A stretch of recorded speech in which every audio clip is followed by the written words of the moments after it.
کانالش ادامه بدیم خوب. اگه بچه‌ها استقبال میکنید تو کامنت ها بنویسید کانال میلاد فود قراره بزنید.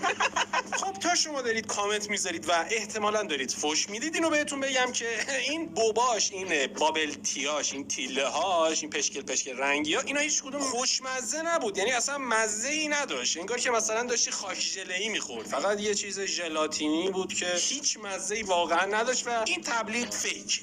البته نمیشه گفت بد مزه بود، کلش خوشمزه بود. خب اون آب هندونه یا شیر و قهوه، خب آب هندونه و شیر و قهوه است، چه مزه ای مثلا باید بده. اونا خوشمزه بود، ولی خب این بینگیلا که کلی به خاطرش پول میگیرن مزه خاصی نداشت. همونطور که توی ویدیو هم دیدید دو تا از این پشکلا گرفتیم که بهش میگن چی؟ موچی. اما اینجا نگاه اینجوری باز می‌کنی. وای عجب، اصلا نمیدونم چیه، تا حالا نخوردم. بیا بزن توش انگار که یه چیز آلوالویه، چه بافت نرم و خفنی داره. خیلی باحال. یکی گفتم آبیه رو بده، اصلا نمیدونم چیه، تا حالا نخوردم. همونطور که توی ویدیو هم دیدید دو تا از این پشکلا گرفتیم که بهش میگن چی؟ موچی. بافتشو ببین، اینجوری باز می‌کنی نگاه. وای عجب، اصلا نمیدونم چیه، تا حالا نخوردم. بیا بزن توش انگار که یه چیز آلوالویه، چه بافت نرم و خفنی داره. خیلی باحال. یکی گفتم آبیه رو بده، نمیدونستم چه مزه. گفتم این آبیه رو بده، اینو ببین. وای توش قهوه‌ایه. آرزوی همه هیکلمو سفید کرد. فکرم کاکائویه. کاراملیه. این خیلی خوشمزه. این کاراملیه. آره. البته خب کاراملی نبود. الان که دارم فیشو نگاه میکنم فندقی بود، خوشمزه بود، بد نبود. هر کدوم از این غذاهای پاندای کنفوکار 85,000 تومان پولش بود و اون نوشیدنیایی هم که خوردیم بین 90 تا 95 تومان، کلا 355 تومان هزینه کردیم. بدی نبود، خوش گذشت با اون فضا و اینا، هم فیک بود هم واقعی بود. یعنی بد نبود، خوش گذشت، خوب بود. یعنی دیگه با زیدت میری بیرون دیگه اینقدر هزینه دیگه واقعا منطقیه. حالا ما شانس نداشتیم با ماهان رفتیم. فضا و نوشیدنی و خوراکی اینا خوب بود، سیر نمیشید ولی خوب بود. اما برای شام یه برنامه دارم براتون، جدی میگم. یعنی یه غذای عجیب و غریب که ترکیبش واقعا سمه. شما این ویدیو رو نگاه کنید. این ویدیو چند وقته که وایرال شده. این دوتا پسر ایتالیایی هن و هر نوع غذای ایتالیایی مورد تجاوز قرار میگیره، اینا میرن بهش اعتراض میکنن و حدس بزنید این غذا کجا داره پخته میشه. بله دقیقا تو ایرانه. ویدیوی اصلیشو پیدا کردم که اینه. ببین چی براتون پیدا کردم. 4 تا برگر 200 گرم. 4 تا برگر رو میذاره رو 4 قاچ پیتزا. یه پیتزا پنیر میاد روش. البته قبلش ببین سس قارچ و گودا بهش میزنه و یه پیتزای 2 طبقه که وسط طبقه‌اش برگره. بریم ببینیم چه مزه‌ایه. آقا ما اومدیم. پیتزا داده.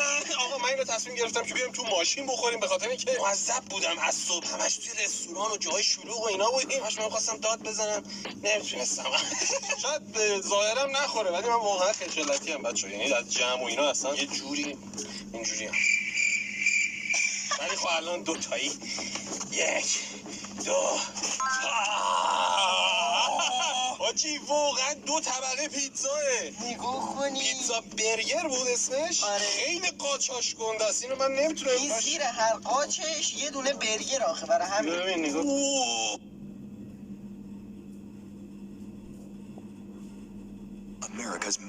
وای بچه وای هر قاچش یه دونه برگر آخه، برای همین. ببین نگاه. این همونیه که ایتالیایی‌ها برگاشون ریخته بود. ایرانی‌ها واقعا مغزشون مریضه. این چیه؟ اینو بخوری کلیت 2 بار سکته میکنه. بخوری. صبر کن. یه چاقوی فوق تمیز. بچه من اینو میذارم تو ماشین پلیس بگیره گیر نمیده. یه چاقوی میوه خوریه دیگه، خیلی عادیه. حالا اینو من گذاشتم اون گوشه در برای مواقعی که میوه میخوای. مثل الان مثلا میخوای پیتزا بخوری، قاچ کنی. وای عجب چیزیه. کارو بگیر. پیتزا و چیز برگر. پیتزا و برگر. فقط تا من دارم خودمو خفه میکنم اینو بهتون بگم که این پیتزا بچه 800,000 تومان پولش بود و برای پیتزا به نظر من زیاده. البته تو تهران فکر کنم قیمت منطقیه. 800,000 تومان هم نیست، 799,000 تومان. این 1000 تومان از 100 تا فوش بدتره. ولی در کل این بچه فیک نبود و خوشمزه بود. فکر نمی‌کردم اصلا اینقدر خفن باشه و واقعا حال کردم. من پیتزا هم دوست دارم، برگرم دوست دارم و این دوتا یه ایده خفن. توی کامنت ها بهم بگید که چه غذاهایی میشه با هم ترکیب کرد که هم خفن باشه هم عجیب، که برای ویدیوی بعدی حتما تستشون کنیم. من دیگه سیر شدم. خیلی مونده. مونده باشه. از صبح راه افتادیم نصف تهران رو گز کردیم، هر جا رسیدیم یه نیشگاه زدیم نشستیم لنبوندیم دارم میترکیم. این برای یه هفته بسه. منم نمیتونم این همه رو بخورم، چیکار کنیم؟ گربه نیست اینجا. خب اشکال نداریم. ما پیتزا سردش هم خوشمزه است. میذارم اون عقب. راستا میرسیم خونه سرد میشه. رسیدیم دیگه دشمنمون شده دیگه. میخوریم. بالاخره رسیدیم. هیچ جا خونه خود آدم نمیشه. من عاشق غذا هستم ولی عاشق اینم که غذا رو تو خونه خودمون بخوریم. این الان سرد شده. خب و به نظر من سردش حتی بهتره به خاطر اینکه خودشو گرفته. نگاه کن. دیگه اون شل بودنه رو نداره. میدونی؟ دیگه شلوول نیست که یه گاز میزنی اینجوری برگر وسط شیرجه میزنه بیرون. اینا سفته. خیلی هم میگن که پیتزا سردش هم خوشمزه است ولی به نظر من پیتزا سردش خوشمزه است. منم خیلی گشنمه. نه ما همه گفتم آرامش داریم گو خوردم زر داشتم میزدم. گوش کنید.